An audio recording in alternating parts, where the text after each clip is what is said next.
Tim Cowlishaw, Dallas Morning News, ESPN Around the Horn panelist. All right, you want to jump into this conversation at all, Tim?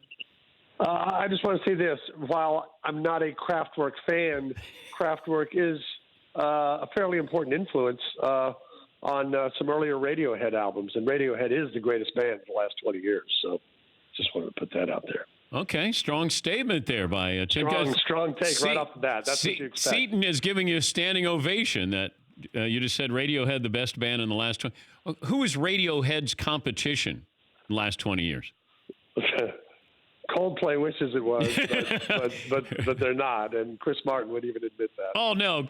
Chris Martin admits, he goes, if it weren't for U2 and Radiohead, there'd be no Coldplay. Yes, Seton. Right. Right. Coldplay just announced that they're working on a new experimental album, and that should be released later this year, and people are just destroying them, like, what is it called, Kid B? And, like, every Radiohead album that's ever been made. Amnesiac 2. Yeah.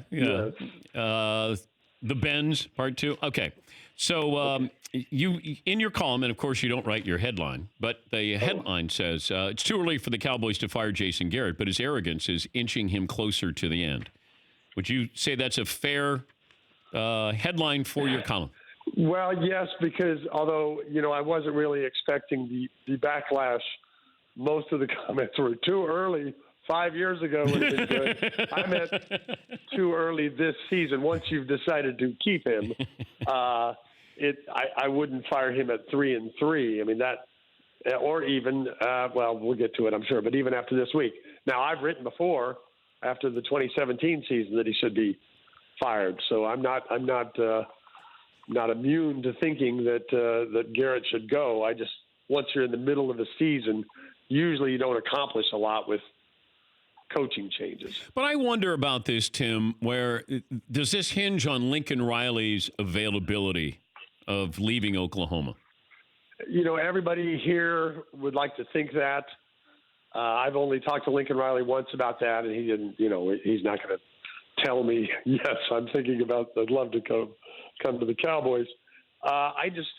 He's got such a thing going in Oklahoma. I don't know if you leave that job for the Dallas Cowboys. Now you could, and if he's watched a lot and he really believes in Dak Prescott, then he could convince himself that's the way to go. But I mean, beyond that, there's a huge drop down to who's next. Okay, but would you got his extension? If you're Lincoln Riley, Riley, would you leave Oklahoma for the Cowboys? No, I wouldn't either. Lincoln Riley joins us Thursday, I believe. Is that right, Todd? That is correct. Yeah. I wouldn't, because I'm just not sure what I'm walking into there. But you have to be, whoever you bring in, if that's the case, they got to be sold on Dak Prescott. Absolutely. And you also, I mean, you're starting to see, and it'll take time, we won't know this year, starting to see some decent results from Cliff Kingsbury in that offense with Kyler Murray. And that would be something like Lincoln Riley would bring to the party. But still, I mean, Oklahoma, Stoops stayed there 17, 18 years. Riley's got that thing going, obviously, to understate it. And he's not getting fired there anytime. So I don't think I would make that move. All right, well, what is the big issue with the Cowboys? They look great against inferior competition, and then they ran into some good competition and didn't look good, and then they ran into the Jets and lost the game. So do we know who the Cowboys are yet, Tim? I do not think we do. And they seem to be a team that, while everybody else deals with injuries, if they have one key guy on either side of the ball, oh, my God. Well, Amari Cooper's not playing. Well, they can't possibly function on offense anymore. Let's resort to last year when they, couldn't throw the ball for 7 games till he got here. And that's kind of what happened, even though they eventually piled up some yards Sunday. I mean, there's no reason to ever be behind the Jets 21-3 at the half. And on the other side, the defense was very, very good last year, and they thought they were going to move up to the elite class. And they've had one good game. They played well against the Saints, even though that was Bridgewater. But they did a good job against Kamara and a good job on Thomas. Other than that, this defense, they don't have any sacks. They don't get turnovers. Secondary is a suspect. The highly touted linebackers aren't doing much. So it's really a team that's underachieving, and that's what I think leads everybody in the direction of the the head coach. He's the most popular panelist on Around the Horn. He also is really is columnist for the Dallas Morning News. He's Tim Cowlishaw. The replay system, it feels like it's broken. Watching last night, and I don't want to keep adding to this. I'd like to maybe subtract or redefine it or something here, Tim. But if you had a chance to correct the officiating in the NFL, where would you start? I would do away with replay for 2 years.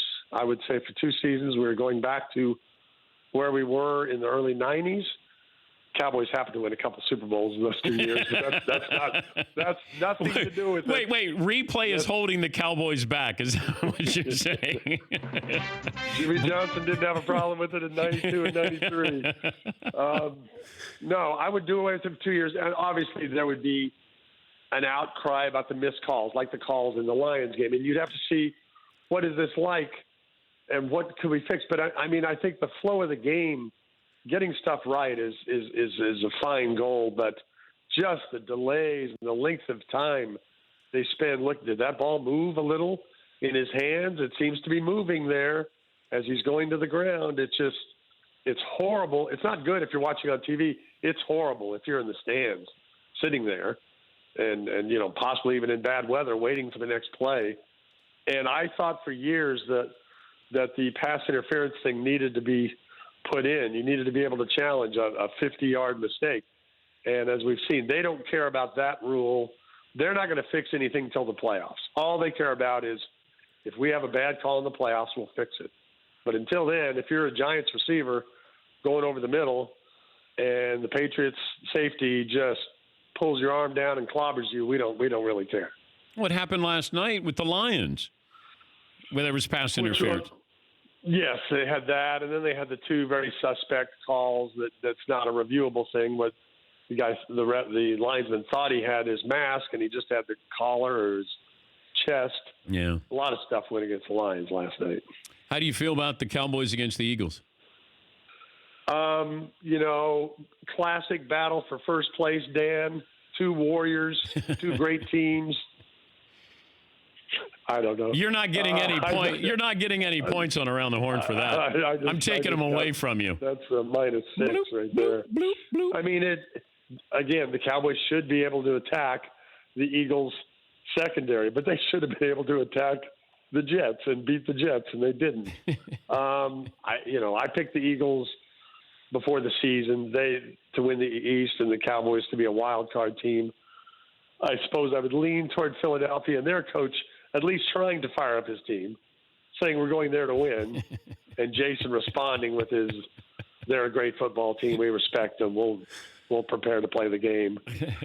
Just that horrible answer he had. Yeah. Are you on Around the Horn today?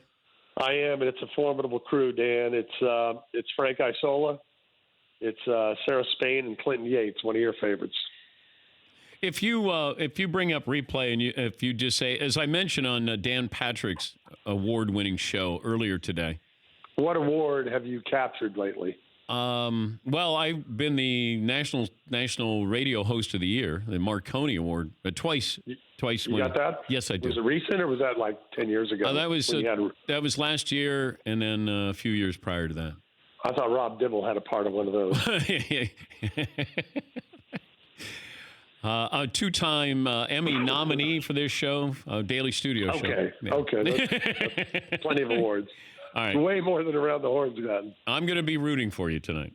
I know you will, and I appreciate it. Thank you, Tim. That's Thanks, Tim guys. Cowlishaw, Dallas Morning News and Around the Horn. For more Dan Patrick Show, tune into Audience Channel 239 on DirecTV. Stream for free on BR Live or download the Dan Patrick Show app.